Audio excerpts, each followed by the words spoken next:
Alani sits in the library. It's quiet and there's no one around.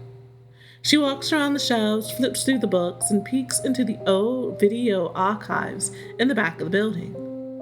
At first, Alani wasn't sure. It might have been a few weeks after this all began, but Alani had noticed something. For the most part, nothing changed with the people of the town, or so she thought. She started taking notice that the staff of her favorite convenience store was changing. The young man who was there since the first of the loops had somehow switched out with one of his fellow employees. The two had been switching in and out occasionally, seemingly at random.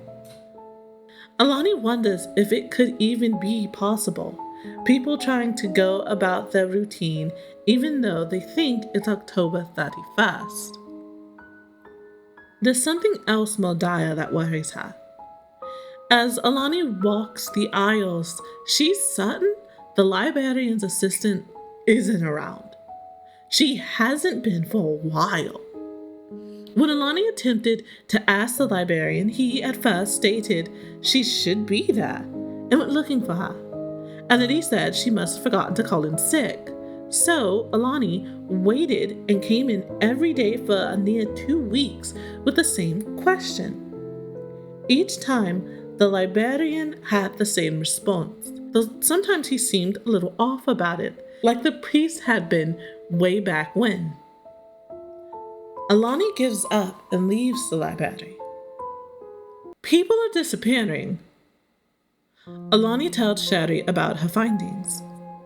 Sherry's concern is that they are dying in the attacks during the holidays. Zarifa said that the monster wouldn't bother with the townsfolk. When Mardi Gras happened, he only attacked bystanders because he was going for the beads. Sherry then suggests the missing people would eventually pop up. Maybe they're all at their homes thinking it's their day off. She asks if there's anyone Alani personally knows that's missing. They could just go visit them. While everyone in town is pretty chummy, there's no one Alani knows well enough to know where they live. The girls sit in an uncomfortable silence for the moment. Sherry lets out a bit of gas and brings up something even more concerning. She had tried going online to reach the outside world again, not really understanding why or how the loop or Zarifa's barrier was interfering with that. While she could surf the web, she couldn't post or download anything. The browser would freeze and crash every time. However, she could use it to keep it with the date and to track the outside world. To her dismay, she couldn't find anything new about their town. She couldn't find anything about their town. It was like they had been erased. She tried looking up old articles and nothing. She went looking for the sites for City Hall, the school, local news, all gone. They decided to ask the witch. As they inform her of their findings, Zarifa grows baffled.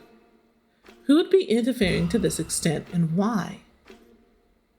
She doesn't think it's the local witches. They don't seem the type. They would have definitely broke into the barrier and made a mess of things by now if they knew something was going on. She tilts her head in thought. Even if it were those other high places, why would they not want the island to get help from outside? Why hide them to this extreme? If Zarifa went to ask those on the mainland, she's certain they would have no idea this island even exists. The other end of the bridge probably no longer is. Those other high places are up to something, and Zarifa knows better than to question it. She looks at the girls and tells them she will look into it later. It's something that can be figured out another time. Right now, she tells them to follow her out back. She wants to see how their training is going. Sherry is mortified. She is awful at pop quizzes of any kind, and even though she gives it her all, it's clear that Alani does better. Sherry sees the look on Zarifa's face and expects to be scolded. She asks both girls what have they been doing with their time. They should be further along than this. Zarifa tells them both to double their efforts and get back to training. When she asks them if they understand, and they say yes, she shoos them away again. With them gone, she goes into looking into the changes of routine, the potentially missing people. The fear she carries now is that there's a crack in the barrier, something's wrong with the loop. Zarifa hopes, her believes that it's just the high places being active is correct. But she refuses to take any chances and returns back to her tomes to reset. She's at it all night, and by morning, it is still Halloween.